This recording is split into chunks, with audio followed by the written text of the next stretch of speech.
గారికి, electronic media సోదరులకి, అదేవిధంగా ఈ కార్యక్రమంలో పాల్గొన్న పెద్దలు మాజీ మంత్రివర్యులు దయాకర్రావు గారికి, వినయ్ భాస్కర్ గారికి, పెద్ది సుదర్శన్ రెడ్డి, అదేవిధంగా నరేందర్ గారికి అందరికీ నమస్కారాలు తెలియజేసుకుంటూ, ఈరోజు కాంగ్రెస్ ప్రభుత్వం వచ్చి ఎన్ని రోజులు అవుతుందో అంతమంది రైతులు ఆత్మహత్యలు చేసుకుంటున్నారు.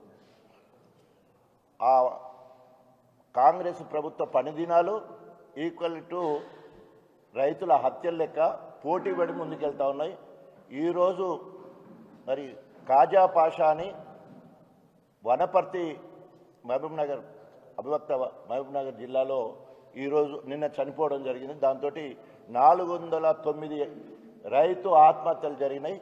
ఇవన్నీ కూడా కాంగ్రెస్ ప్రభుత్వం చేస్తున్న హత్యలే, రేవంత్ రెడ్డి దగ్గరుండి చేస్తున్న హత్యలే. కారణం ఏంటంటే లేనిపోని ఆశలు పెట్టి 2 లక్షల రూపాయల రుణమాఫీ చేస్తానని చెప్పి 9వ తారీఖు పోయింది, 100 రోజులు పోయింది, దసరా పోయింది, సంవత్సరం దాటినా కూడా ఇప్పటివరకు 35-40% కూడా రుణమాఫీ కాకపోవడం వల్ల బ్యాంకులోనే అధికారులు వేధింపులకు గురి చేస్తే అక్కడే మందు తాగి చనిపోయిన సందర్భం కనబడుతూ ఉన్నది. నిన్న కాజా పాషా మరి ఉరేసుకొని తన వ్యవసాయ క్షేత్రంలో చనిపోవడం జరిగింది. ఇవన్నీ కూడా రైతులకు లేనిపోని ఆశలు పెట్టి కేసీఆర్ గారు రైతు బంధు పేరు మీద 10,000 దాదాపు 73,000 కోట్ల రూపాయలు రైతు బంధు పేరు మీద, రైతు రుణమాఫీ కింద దాదాపు ఒక 30,000 మొత్తం కలిపితే 1,00,000 కోట్ల రూపాయలు కేసీఆర్ గారు డైరెక్ట్గా ఖాతాలో వేస్తే ఈ రోజు వరకు మోసపూరిత వాగ్దానాలు చేసి రైతుల ఆత్మహత్యలకు కారణమవుతా ఉంది మరి రేవంత్ ప్రభుత్వం. ఒక పక్క రైతు భరోసా పేరు మీద 15,000 ఇస్తామని నమ్మబలికి మరి ఇప్పుడు వచ్చే వరకు 12,000 ఇస్తామని చెప్పేసి మళ్ళీ కుంటి సాకు చెప్తూ అది కూడా 26వ తారీఖున అంటున్నాడు. దానికి కూడా అతి లేదు గతి లేదు.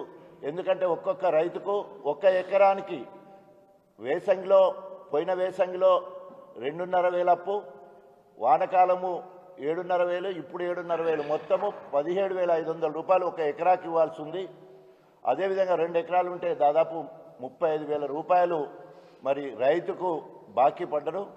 ఆ రైతుకు రుణమాఫీ కాకుండా కుంగిపోతూ ఉంటూ ఆత్మహత్యలు చేసుకుంటే మరి సరి అయిన సమయంలో పెట్టుబడి అందక మరి ఎట్లా ఉన్నదంటే ఆశ పెడతా ఉన్నాడు. ఎగవేతలు, అదేవిధంగా కోతలు, ఎగవేతలు అన్నట్టు ప్రభుత్వం ముందుకెళ్తున్నది. మేమేమో నాట్లప్పుడు రైతు బంధు ఇస్తే ఆయన ఓట్లప్పుడు రైతు భరోసా ఇవ్వడానికి మరి ముందుకొస్తున్నట్టు తెలుస్తూ ఉన్నది. ప్రతిదానికి ఎలక్షన్ల ముందు తోతీరుగా మాట్లాడి ఎలక్షన్ల తర్వాత తోతీరుగా, ఉదాహరణకి రైతు కూలీలకు అందరికీ 12,000 రూపాయలు ఇస్తారని చెప్పేసి, ఇప్పుడు జాబ్ కార్డు ఉండాలి, ఉపాధి హామీ కార్డు ఉండాలని చెప్పేసి, అదేవిధంగా 20 రోజుల పనిదినాలు పనిచేయాలని చెప్పేసి మాట్లాడడం విడ్డూరంగా ఉంది. ఈరోజు ఈ రాష్ట్రంలో దాదాపు 56 లక్షల మరి జాబ్ కార్డ్స్ ఉంటే దాదాపు 1,04,00,000 మంది లబ్ధిదారులు అందులో సభ్యులుగా ఉంటే మరి ఇప్పటివరకు 20 రోజులు పనిచేసిన వాళ్ళు 3,75,000 మాత్రమే ఉన్నారు. అంటే దాదాపు ఒక 8 లక్షల మందికి మాత్రమే లబ్ధి జరిగే అవకాశం ఉన్నది. ఎగవేత ఎంత? 96 లక్షల మందికి ఎగబెట్టేందుకు బీదోని కూలినాలు చేసుకునే వ్యవసాయ కూలి పొట్టగొట్టడానికి ఆశ పెట్టి వాళ్లకు ఈరోజు వాళ్ళని నట్టేట ముంచే పరిస్థితి కనబడుతూ ఉన్నది. అదేవిధంగా ఈరోజు కౌలు రైతులకు రైతుతో సమానంగా 15,000 ఇస్తారని చెప్పేసి ఇప్పటివరకు ఇవ్వకపోను మరి ఈరోజు వారి గురించి మాట్లాడిన సందర్భం కూడా లేదు. అదేవిధంగా బోనస్ పేరు మీద బోగస్ మాటలు మాట్లాడి ఈరోజు ఒక తెలంగాణ రాష్ట్రం మొత్తం పక్క పెడితే ఒక వరంగల్కే దాదాపు 89 కోట్ల రూపాయలు రావాలి. 1 పైసా కూడా ఇప్పటివరకు రైతు బోనస్ ఇవ్వలేదు. ఈ రకంగా రైతుకు అలివికాని హామీలు ఇచ్చి రైతు నట్టేట ముంచే పరిస్థితి, రైతులు ఆత్మహత్యలు చేసుకునే కార్యక్రమం జరుగుతూ ఉంది.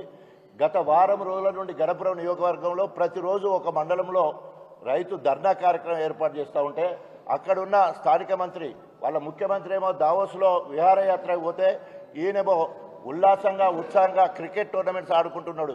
ఎక్కడ కూడా మరి ఏమంటారు గ్రామ సభలు ఎక్కడ పాల్గొనడం లేదు, రైతు సమస్యలు తెలుసుకునేది లేదు, తర్వాత ప్రభుత్వ పథకాల గురించి కానీ మిగతా దేని గురించి కూడా మాట్లాడక మరి అక్కడ అయినా ఇక్కడ అయినా తిరుగుతూ ఉన్నాడు. ప్రజలందరూ కూడా దాన్ని చూస్తూ ఉన్నారు. రేపు రాబోయే రోజులలో ఎప్పుడు స్థానిక ఎన్నికలు వచ్చినా కూడా ఏ ఇంటికి పోయి ఎవరిని మందలిచ్చినా కూడా మరి కాంగ్రెస్ పార్టీ నిలదీసి పక్కకు పెట్టే పరిస్థితి కనబడుతుంది. ఆ రైతుని అడిగితే రైతు రుణమాఫీ కాలే, రైతు భరోసా రాలే, ఆ ఇంటి ఇల్లాలకు 2500 మరి మహాలక్ష్మి కింద ఇచ్చే 2500 ఇవ్వలే, ఆ బిడ్డ ఉండేది ఉంటే స్కూటీ ఇవ్వలేదు, కొడుకుకు రియంబర్స్మెంట్ ఇవ్వలేదు, అదేవిధంగా బిడ్డకు పెళ్లి చేస్తే కళ్యాణ లక్ష్మితో పాటు తులం బంగారం ఇవ్వలేదు, ఆ ఇంట్లో ముసలం ఉండేది ఉంటే 2000 4000 అంటే ఇవ్వలేదు, అదేవిధంగా వికలాంగుడు ఉండేది ఉంటే 4000 6 చేస్తానన్నది లేదు. తప్పకుండా రేపు స్థానిక ఎన్నికల్లో కాంగ్రెస్ పార్టీ నాయకులను తరిమి కొడతారు. అదేవిధంగా ఇప్పటికే ఎమ్మెల్యేలను మంత్రులను తరిమి కొడుతూ ఉన్నారు. వాళ్ళు ఎక్కడెక్కడో మరి తప్పించుకొని పోయే పరిస్థితి కనబడుతుంది. తస్మా జాగ్రత్త, రేపు కర్రలు కాల్చి వార్త పెడతారని హెచ్చరిస్తూ ఇప్పటికైనా రైతులకు ఇచ్చిన హామీలన్నీ వెంటనే నెరవేర్చాలని డిమాండ్ చేస్తూ మరి రాబోయే రోజుల్లో మరి కేసీఆర్ కేటీఆర్ గారు ఇచ్చే పిలుపునందుకొని మా ప్రజా వ్యతిరేక విధానం మీద మరింత పోరాటాన్ని ఉధృతం చేస్తామని చెప్పేసి హెచ్చరిస్తూ సెలవు తీసుకుంటాం. ఇప్పుడు పెద్ద సుదర్శన్ రెడ్డి గారు